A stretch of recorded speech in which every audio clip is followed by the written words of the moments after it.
Madame, Monsieur, bonsoir et bienvenue à ce numéro de la Tribune du Parlement. Dans ce magazine, nous reviendrons sur la feuille de route du Premier ministre présentée devant les députés et les différentes réactions de ceux-ci à l'issue de l'exposé. Jean-Hubert Bazier, doyen d'âge de cette législature, est notre invité dans l'interview express et le vocable parlementaire de mettre un accent particulier sur ce que c'est que le bureau d'âge. Le décor ainsi planté place à la première rubrique l'actu.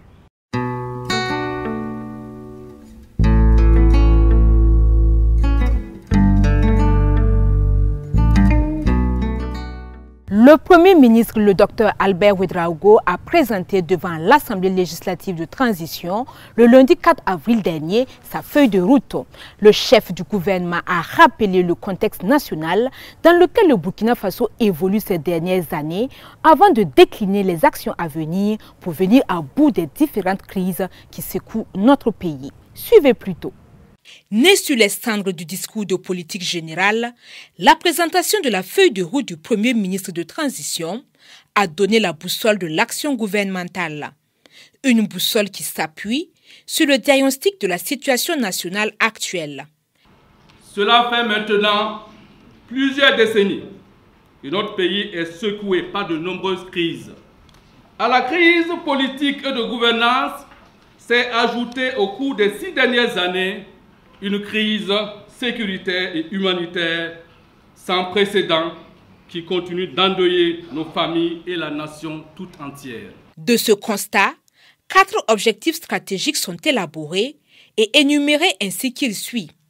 La lutte contre le terrorisme et la restauration de l'intégrité du territoire, la réponse à la crise humanitaire, la refondation de l'État et l'amélioration de la gouvernance, la réconciliation nationale et la cohésion sociale.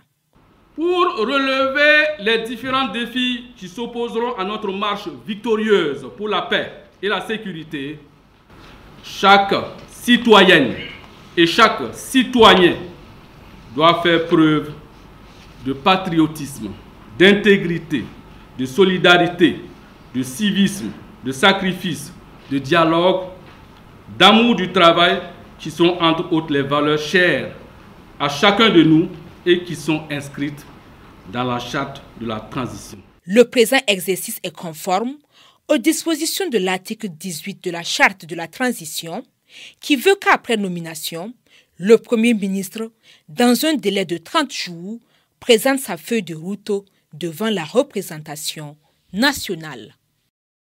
À l'issue de la présentation de la feuille de route de la transition, le Premier ministre a enregistré une série de questions. Des questions portant entre autres sur la réconciliation nationale, les primes des militaires, la réinsertion socio-économique des personnes déplacées internes. À toutes ces préoccupations, le docteur Albert Ouedraogo a fourni des réponses. Les précisions dans ce compte-rendu de Innocent Darankoum et de Anna-Lucie Kéré. Les 57 inscrits à l'issue de la présentation de la feuille de route de la transition, ont chacun eu droit à 2 minutes environ pour adresser leurs questions au Premier ministre Albert Ouedraogo. Dans le document qui nous a été présenté, il était question de rendre l'administration apolitique. Maintenant, je me demande comment ça peut se faire, étant donné que tout l'appareil administratif à l'état actuel est dans la main d'individus dont la position politique était bien connue. Est-ce qu'il existe une stratégie claire pour l'insertion de ces personnes déplacées? Si cette stratégie existe, est-ce que c'est planifié dans le temps? Les préoccupations des représentants du peuple portaient également sur la réconciliation nationale, le genre, les primes des militaires, la suspension des recrutements sur mesures nouvelles, la culture, la communication en temps de crise, la crise alimentaire et l'emploi des jeunes.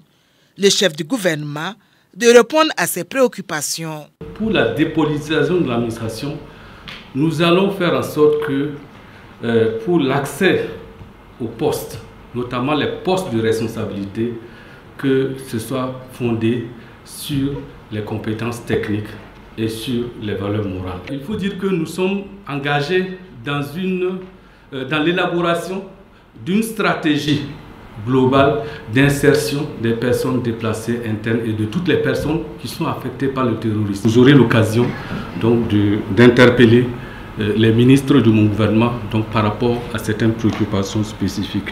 Entre les questions de fond et de forme, les parlementaires ont formulé des suggestions et propositions pour sauver leur pays, le Burkina Faso.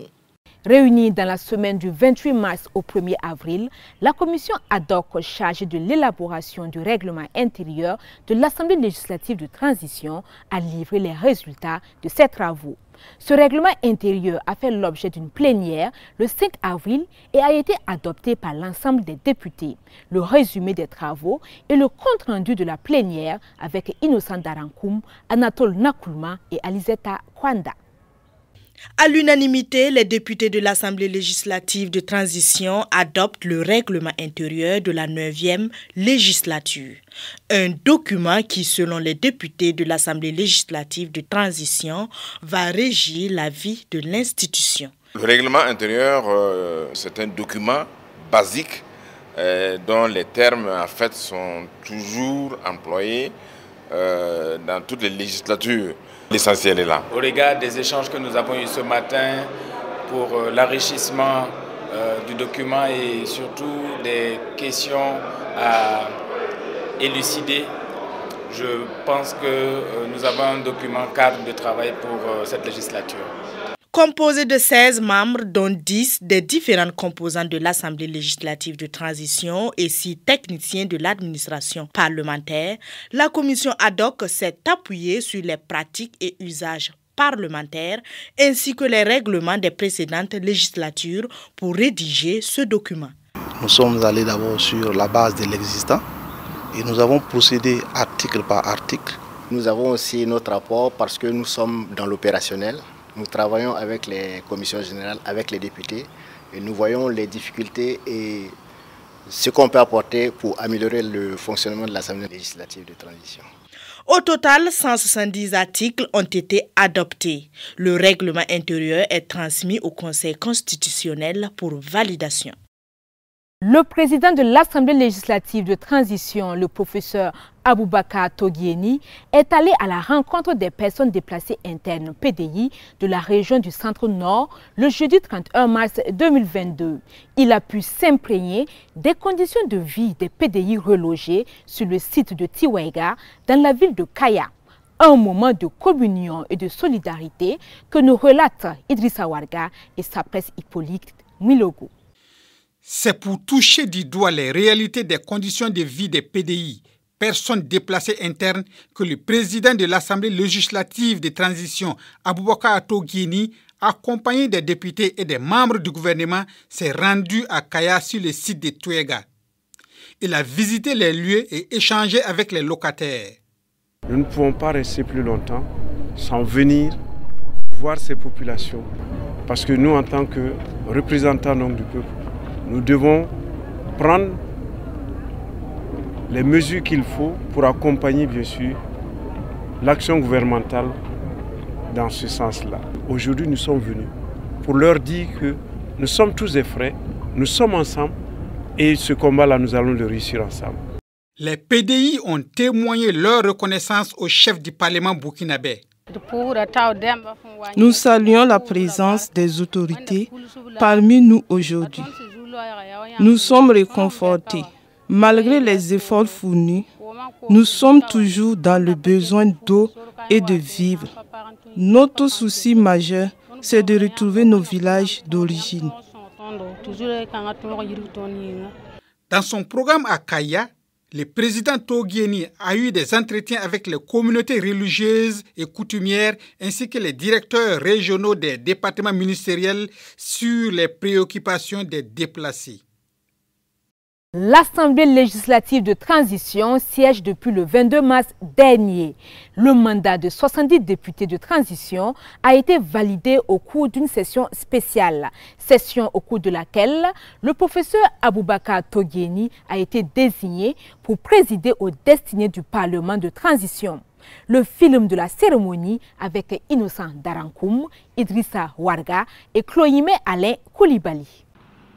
Mon mandat sera inscrit dans le sens de l'engagement pour le pays dans sa quête de sécurité, de dignité et d'honneur.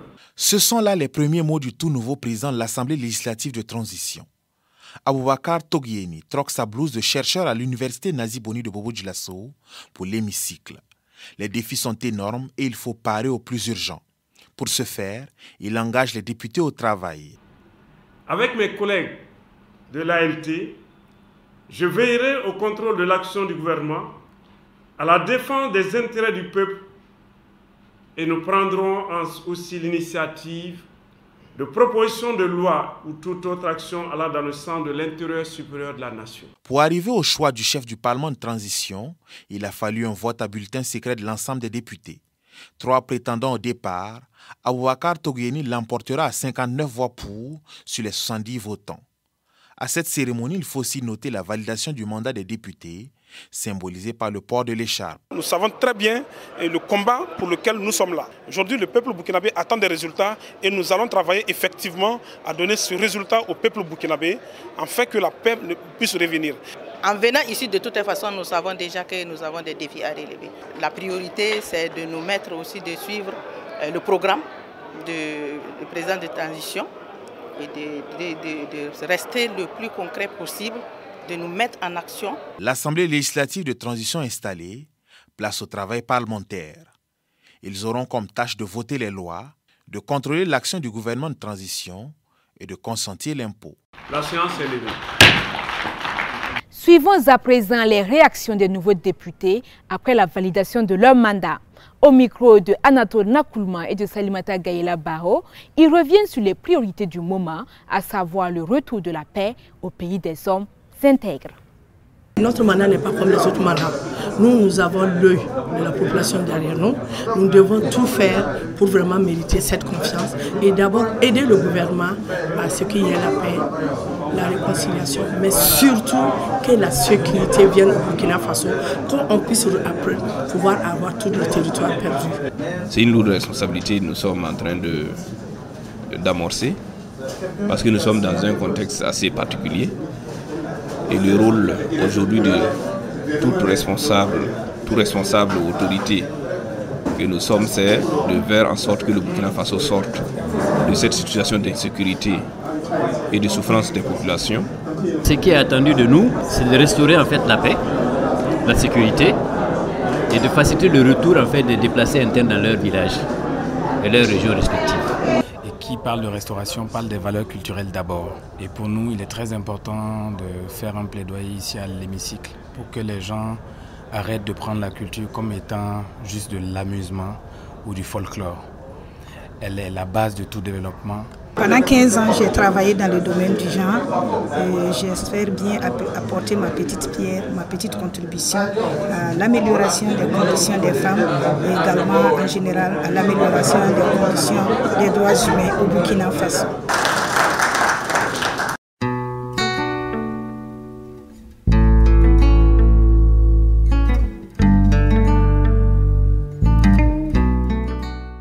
Le 22 mars dernier, à l'occasion de la mise en place de l'Assemblée législative de transition, le député Jean-Hubert Bazi a été désigné comme le doyen du bureau d'âge. Aujourd'hui, nous le recevons dans l'interview express pour parler de cette expérience, mais surtout de son retour pour la seconde fois dans un parlement de transition. Un entretien conduit par Aïssa Kompori. Né le 1er août 1949 à Koudougou dans le Boultiemde, il est le doyen de l'Assemblée législative de transition.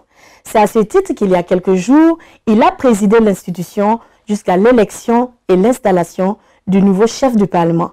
Jean-Hubert Bazier, bonjour. Bonjour. Pouvez-vous nous parler de cette expérience de doyen d'âge et dites-nous concrètement en quoi a consisté votre travail? Dans la mesure où j'ai été au Conseil national de la transition, j'ai vu comment notre doyen d'âge de l'époque, le Boussouma, le défunt Boussouma, a présidé l'installation du président de l'Assemblée de l'époque qui était Si Chérif. Donc, ce n'était pas une découverte pour moi. La validation s'est faite sur 70 députés et la deuxième phase consistait à voter le président de l'Assemblée.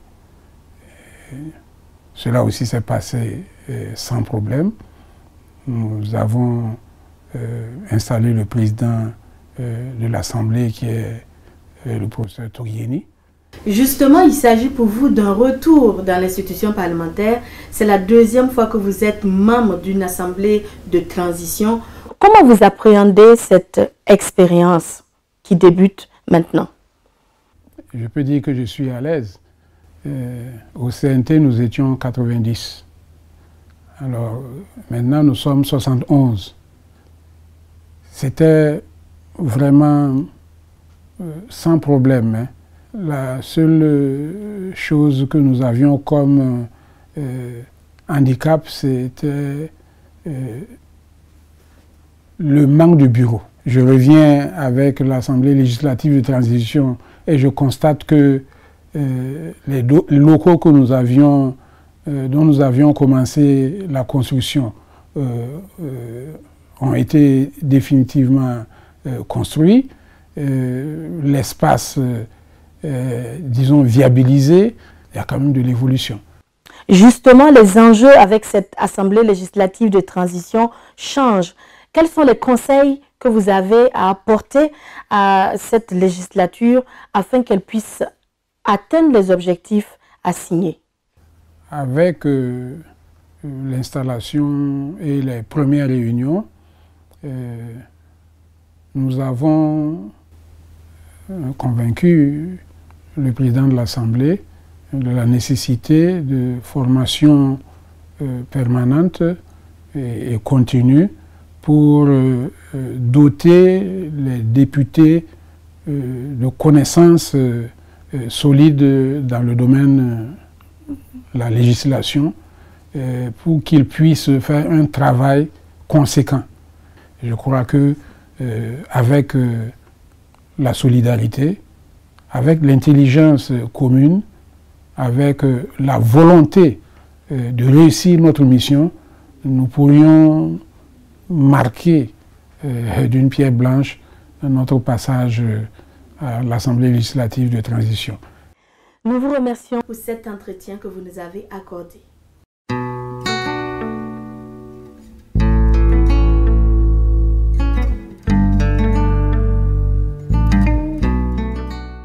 C'est connu, le professeur Aboubakar Togieni a eu le quitus des représentants du peuple à l'hémicycle pour diriger l'Assemblée législative de transition. C'était le 22 mars 2022, lors de la session inaugurale, avec 59 voix pour sur les 70 votants du jour. Qui est donc le nouveau occupant du perchoir?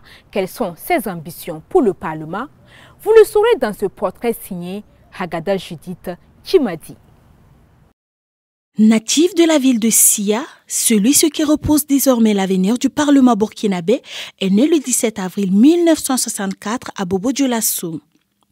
Titulaire d'une thèse de doctorat avec mention biologie et agronomie, option sciences halieutiques, Aboubakar Togieni a gravi les échelons de la hiérarchie universitaire.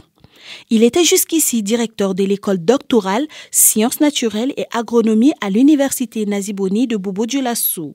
Depuis le 22 mars 2022, l'ancien chercheur est à la tête de l'Assemblée législative de transition. Le nouvel occupant du perchoir, dans ses premiers mots, annonce les couleurs de son mandat. Jusque-là peu connu du public, il fait partie des personnalités désignées par le chef de l'État pour siéger au Parlement. 11e président de l'Assemblée depuis 1960, il arrive dans un contexte national difficile avec des défis à relever. En ce moment critique de l'histoire de notre pays, j'ai accepté de quitter mon domaine de l'enseignement, de la recherche et du développement, pas par ambition personnelle, mais parce que je crois fermement à la contribution nécessaire de tous les Burkinabés pour la construction d'un Burkina nouveau. Aboubakar Togieni arrive à l'Assemblée législative de transition sans un background politique, ce qui va donner une autre facette de la gouvernance de l'institution parlementaire.